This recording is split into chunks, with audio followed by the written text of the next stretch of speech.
প্রয়াত BNP chairperson Begum Khaleda জিয়ার স্মৃতি বিজড়িত গুলশান কার্যালয়ে তার মৃত্যুতে চলছে শোক।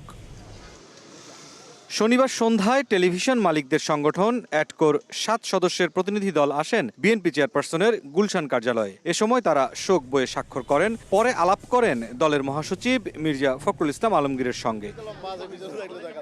শোক বইয়ে স্বাক্ষর শেষে অ্যাটকোর পক্ষ থেকে জানানো হয়, কার্যালয়ে উপস্থিত বিএনপি মহাসচিবের সঙ্গে অনানুষ্ঠানিক বৈঠকে সমবেদনা জানিয়েছেন তারা। তার পরিবারের প্রতি আমাদের সমবেদনা থাকবে, সেটাও আমরা লিখেছি এবং আগামী দিনে হয়তো আমরা একটা সুন্দর বাংলাদেশ দেখতে পাবো আমাদের রাজনীতিবিদদের নেতৃত্বে, এটা আমরা আশা প্রকাশ করি।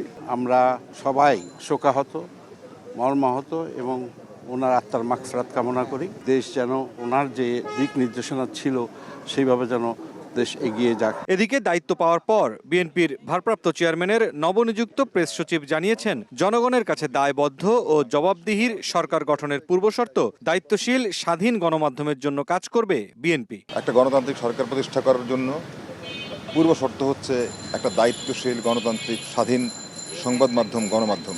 দায়িত্বশীল স্বাধীন সংবাদ মাধ্যম দরকার, আর আমরা সেই জন্য কাজটা করব।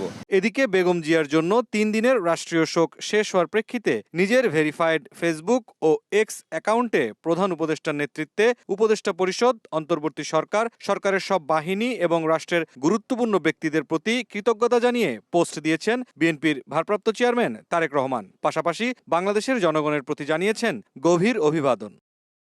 মুরসালিন হক জুনায়েদ, সময় সংবাদ, ঢাকা।